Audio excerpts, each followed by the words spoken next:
Y el martes el Pleno de la Asamblea no aprobó las reformas a la Constitución, este proyecto de reforma constitucional. Entre estas reformas recordemos que estaba la propuesta de eliminar el Consejo de Participación Ciudadana y Control Social, el rediseño de la Asamblea Nacional y la autonomía de la Fiscalía para que salga del control de la función judicial. Se encuentra con nosotros a esta hora en los estudios en Quito, Pablo Dávila, representante del Comité por la Institucionalización Democrática. Gracias por estar con nosotros, bienvenido. Liz, buenos días, muchísimas gracias por la invitación. Bueno, la semana pasada ustedes fueron recibidos de manera virtual por la Asamblea para poder escuchar su propuesta, su petición antes de que arranque ese segundo debate del proyecto de reforma constitucional, donde hicieron ese pedido expreso de que se apruebe tal y como estaba. Lo cierto es que ese pedido no tuvo eco. ¿A qué atribuyen ustedes el hecho de que la Asamblea no se haya pronunciado a favor de estos 3 cambios que estaban incluidos dentro de este proyecto de reforma constitucional? Una vez más, la Asamblea Nacional ha priorizado intereses de carácter coyuntural, transitorio, de política, cortoplacistas, antes de evaluar seriamente la posibilidad de hacer cambios institucionales de largo plazo que beneficien al país. La propuesta que nosotros hicimos a la comisión, que fue conocida parcialmente por la Asamblea en el Pleno, podría no haber sido una propuesta perfecta, de hecho no lo era y podía ser mejorada. Pero definitivamente no había el interés por parte de los asambleístas y de todos los actores que participaron en este proceso de contribuir a la mejora de una propuesta ciudadana, de ser el caso. La única intención era eliminar esta propuesta, desbaratarla y adicionalmente sin darnos la oportunidad de defenderla. Mire usted, Liz, que la semana pasada, como usted señala, nosotros fuimos recibidos en comisión general. La Comisión General, en términos legales, básicamente no es parte del debate propiamente, en este caso de una reforma parcial. Nosotros no somos cualquier organización social o ciudadana, somos los proponentes. Representamos a más de 300.000 personas cuya única posibilidad de defender este proceso, bien o mal, perfecto o perfectible, por supuesto, era a través de los representantes, es decir, de los miembros del Comité por la Institucionalización Democrática, quienes no fuimos permitidos a más de una sola intervención en una comisión general. Anteayer, la Asamblea se dio el trabajo de destruir el proceso, de destruir cada uno de los elementos, ya no solamente de la propuesta ciudadana, sino del propio informe de la Asamblea, y no hubo absolutamente nadie que pueda decir lo contrario, defender las posturas y las posiciones y las tesis que nosotros hemos hecho. Así que la respuesta a su pregunta es, una vez más, ese interés de la Asamblea de priorizar sus intereses, el status quo y las instituciones que benefician a un grupo minoritario donde se deja de lado, insisto, una vez más, el interés mayoritario de los ecuatorianos. Pero no era algo que quizás se veía venir, considerando que ya hubo un primer intento fallido, que por ejemplo el informe de la Comisión de Enmiendas ya cuestionaba el dar paso a ese cambio de modelo de la Asamblea, a dar paso a un modelo bicameral. Eso no dejaba entrever lo que podía ocurrir y que en efecto pues se dio. Indudablemente, creo que las expectativas que podíamos tener los ecuatorianos en general y los miembros del comité sobre el trabajo de la Asamblea Nacional en general era limitado. Es una vergüenza lo que ha pasado en estos últimos días en la Asamblea Nacional. Sin embargo, más allá del resultado, es imprescindible que los ecuatorianos nos demos cuenta que las instituciones tienen la obligación de servir, de actuar con responsabilidad apegados a la ley. Eso no ha ocurrido. Permítame poner un ejemplo que es bastante claro sobre esta situación. Hace pocos meses, esta misma Asamblea Nacional aprobó unas reformas a la Ley Orgánica de la Función Legislativa, donde dijo que para aprobar una reforma parcial a la Constitución debería contarse con un quórum de 70 votos.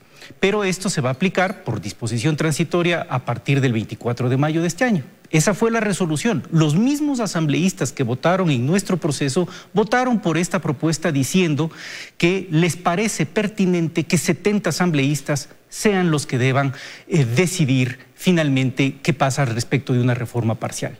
En el caso nuestro, es decir, de manera dirigida, anteayer resolvieron por moción del señor Carlos Cambala, que de hecho es parte de la comisión que conoció el informe y que debería estar interesado en que ese informe camine. Él mocionó, con el apoyo de otros miembros de la comisión y la mayoría de la Asamblea, que se apruebe con 91 votos. Es decir, se aprobó un quórum que dificultaba y dificulta la participación ciudadana y viabilizar el camino para que los ciudadanos lleguemos a las urnas exclusivamente pensando en nuestra propuesta. Entonces queda claro que aquí a la Asamblea no le interesaba aprobar nuestra propuesta, no le interesaba discutir nuestra propuesta como manda la Constitución. Nosotros hubiéramos podido llegar, Liz, no solamente con el 1%, con el 2, con el 10, con el 25% de firmas, que igual la Asamblea anteayer nos hubiera eliminado porque esa era su intención política. No viabilizar el camino para que los ciudadanos nos pronunciemos, no para que seamos parte en el manejo de los asuntos públicos, sino simplemente porque esta propuesta no les gusta, consecuentemente no debe pasar, porque ellos consideran que no es pertinente, porque ellos creen que no es adecuada para el país y por tanto la opinión de 300.000 personas les vale absolutamente nada. Ahora, pero analicemos un poco lo que ellos argumentaban. Ellos decían que en el caso de la propuesta, esta reforma que incluía dar paso a un modelo legislativo bicameral, decían que eso podía traer opiniones contrapuestas, duplicidad de funciones y que eso a la larga iba a retrasar más el trabajo legislativo. ¿Cuál podría ser el argumento ahí para rebatir esa posición que encontró consenso al interior de la Asamblea? Liz, debo decirle que no encontró ningún consenso al interior de la Asamblea Nacional. Esta fue una postura de 4 o 5 personas al interior de la comisión. La presidenta de la comisión, con 2 personas más y con algunas posturas respetables de especialistas en la materia, consideran que no era pertinente y dijeron, bueno, como creemos que no es el momento, como creemos que no es adecuado, como creemos que puede ser costoso, como creemos que puede ser burocrático, por tanto le vamos a sacar del informe.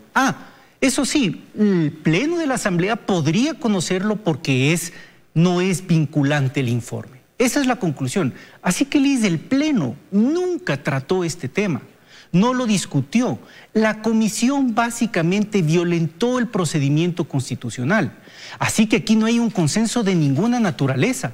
Hay opiniones respetables, pero no puede ser que una propuesta de reforma constitucional basada en el artículo 442, que claramente establece el trámite de debate al interior de la Asamblea le corresponde al Pleno. Nosotros podemos discutir con todas las personas cuál es el alcance de las atribuciones que tiene la Asamblea en esta materia. Pero si hay algo que es absolutamente claro, es que las atribuciones le correspondían al Pleno, no a la Comisión. Y el Pleno no trató el tema de la bicameralidad, no discutió en ningún momento la bicameralidad, que era un elemento central de la propuesta. El artículo 442 dice que la propuesta deberá ser tratada en la Asamblea Nacional, representada por el Pleno, no en la Comisión. Así que eso es una violación directa del trámite. Es que para ellos en el camino están estas comisiones que son ese primer filtro previo a llegar precisamente pues al debate ya en el Pleno. Pero ahora, al haber sucedido lo que se dio este martes, también con eso de ahí se mantiene en firme el Consejo de Participación Ciudadana y Control Social. ¿Cuál podría ser desde el punto de vista de ustedes el riesgo de mantener esta entidad considerando que faltan 2 meses para que rija pues un nuevo gobierno? Bueno, el Consejo de Participación Ciudadana indudablemente ha sido la herramienta que se utilizó para generar un clima absoluto de impunidad en el Ecuador, para cooptar las autoridades de control y para manejar precisamente a dichas autoridades para que no cumplan sus funciones. Esto va más allá de la autoridad de turno, esto es un problema de carácter institucional. Cualquier cabeza del Ejecutivo va a encontrar un interés en poder controlar a el Consejo de Participación Ciudadana. Creo que los ecuatorianos en general han visto que el Consejo no cumple su función. No es un asunto de carácter personal, es un asunto institucional. Nosotros, Liz, mire lo irónico de esta circunstancia. Estamos promoviendo un proceso de democracia directa. Estamos pidiéndole a los asambleístas y al país que por favor concurran a las urnas a votar sobre este tema, la eliminación del Consejo y 2 elementos adicionales. ¿Cuál cree usted que debería ser el órgano más interesado en promover este proceso? El Consejo de Participación Ciudadana.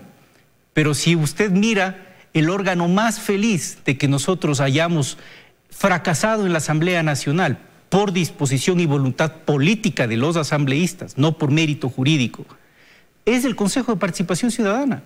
Es un órgano que no cumple sus funciones. Estas personas, esta institución, básicamente está ahí sin poder cumplir, no tiene ni el presupuesto, ni las capacidades, y las atribuciones que tiene le corresponden a otros entes. La lucha contra la corrupción esencialmente le compete al fiscal general del Estado. Promover la defensa de los derechos le corresponde al defensor del pueblo. Eso es en esencia lo que se debe hacer. Los ciudadanos no necesitamos un órgano para que nos diga qué hacer y cómo participar. La organización ciudadana tiene que ser libre, independiente, debe promoverse, sí, estimularse, por supuesto, pero tiene que permitirse que los ciudadanos se organicen como quieran. ¿Por qué tiene que haber un ente que nos diga qué hacer, cómo hacer y cuándo hacer? Eso no es promover participación ciudadana y ese órgano debería desaparecer. Los riesgos de mantener este órgano, desafortunadamente, se van a ver en el futuro mientras ellos sigan presentes y, por tanto, con el riesgo de ser cooptados por el poder de turno. Pero usted ya mencionaba también esa lucha contra la corrupción, citando un ejemplo que le corresponde a la Fiscalía. Y ahí también había la propuesta de ustedes de darle independencia a esa función del Estado. ¿Qué consecuencias traería una vez que no se dio paso tampoco a esa propuesta? Más aún cuando la misma Fiscal General de la Nación ha dicho y ha expresado la necesidad de tener una independencia, reconoce que hay limitaciones para poder actuar. La Fiscalía necesita una estructura que responda a su propia planificación. Necesita poder designar fiscales a tiempo en las jurisdicciones territoriales que se requieren crear para poder luchar contra los cada vez más demandantes casos vinculados a la corrupción, a la delincuencia organizada, al narcotráfico entre ellos, etcétera.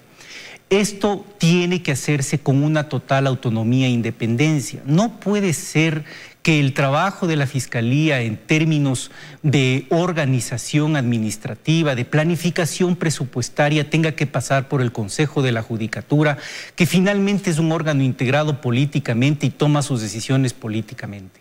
Eso no está bien, tiene que haber independencia. Es un principio que se aplica no solamente en el Ecuador, sino en cualquier parte de nuestra región y considero que con diferentes instituciones en diferentes estamentos del mundo también. El hecho es que finalmente la misma comisión al interior de la Asamblea Nacional reconoce este tema y hace algunos planteamientos que asumen parcialmente lo que nosotros estábamos sugiriendo. Pero Liz, la comisión nunca tuvo la intención adecuada de promover ni siquiera su propio informe. 35 mociones fueron presentadas, 35 mociones fueron rechazadas, todas, absolutamente por parte del Pleno. Nada se aceptó. Cabe preguntarse entonces cuál es la capacidad de gestión que tenían los miembros de la comisión, la presidenta de la comisión, para impulsar ya ni siquiera la integralidad de la propuesta ciudadana, sino su propio informe. No pudieron aprobar absolutamente nada. Los miembros de la comisión se abstuvieron de votar en gran cantidad de esas mociones en favor del informe. Es una vergüenza. Es una vergüenza para el país tener legisladores que básicamente no cumplen su trabajo, que no entienden que están ahí para representar a los ciudadanos, que no entienden que los ciudadanos todos tenemos derechos de participar. Puede ser que no les guste que nosotros tengamos una postura diferente y que siempre vamos a tener una postura diferente a aquellas instituciones que pretenden solamente promulgar y mantener un sistema de corrupción. Pero nuestra posición como ciudadanos es tan válida como los ciudadanos que respaldan esas posturas. Y puede ser que les parezca muy poco, 150,000 firmas o 300,000 firmas, pero esas firmas es lo que manda la Constitución y debieron respetar y debieron promover la participación ciudadana. Pero ya que eso no se dio, que el respaldo de 300,000 firmas a esta propuesta del Comité por la Institucionalización Democrática no encontró eco, ¿qué van a hacer ahora? ¿Cuál es el camino que seguirán? Vamos a la Corte Constitucional por la siguiente razón. Los dictámenes y las sentencias de la Corte Constitucional son de obligatorio cumplimiento y de inmediato cumplimiento por disposición constitucional y de la ley. Nosotros, ya anticipando, como usted mencionaba, Liz, los problemas al interior de la Asamblea Nacional, hicimos una petición de seguimiento al dictamen de la Corte. Ahora vamos a presentar, y estamos ya terminando, un nuevo escrito de alcance, indicándole esencialmente a la Corte que todo lo que le advertimos en un momento determinado ha ocurrido. Cambiaron los quórums en última instancia, no nos permitieron defender la propuesta, tomaron una decisión discriminatoria respecto y exclusivamente de nuestro caso, y lo que es más importante, no cumplieron el tratamiento del artículo 442, entre muchas otras cosas. La Corte necesariamente tendrá que pronunciarse y creo que hay elementos evidentes, insisto, desde nuestro punto de vista, para que la Corte exija, porque así lo prevé la ley, el inmediato cumplimiento de su dictamen, para lo cual podrá tomar cualquier decisión. Así lo establece la Ley de Garantías Jurisdiccionales y Control Constitucional. Aún en el escenario... ¿Cuánto en realidad es lo que se puede llegar a lograr considerando que es la Asamblea el organismo encargado de aprobar o no este tipo de reformas a la Constitución? Creo que ahora la Corte Constitucional tiene una oportunidad enorme, Liz, para clarificar lo que usted acaba de mencionar. ¿Cuál es el alcance de lo que puede hacer la Asamblea Nacional? Aquí hay una confusión de fondo sobre lo que representa la iniciativa ciudadana y el trámite de un debate legislativo para promover la iniciativa ciudadana versus el trámite legislativo para promover una reforma parcial o que venga del Ejecutivo o que venga del propio Legislativo. Eso es una distinción porque marca una diferencia entre lo que es la democracia directa y la democracia representativa, una iniciativa que viene de la ciudadanía. Nosotros lo que hemos planteado con claridad, y al menos esperamos que genere una reflexión al respecto, es: hemos invertido todo el tiempo que prevé la ley, que exige la Constitución, para recoger las firmas de respaldo y lograr, bajo el procedimiento pertinente, que la ciudadanía apoye una propuesta. Como pasó anteayer, la Asamblea simplemente dijo: a mí no me interesa y no importa básicamente que usted tenga el 1% o el porcentaje que quiera, nosotros no estamos de acuerdo con esto y, como han mencionado en medios de prensa, esto ya se acabó, esto ya se archivó y hasta ahí llega.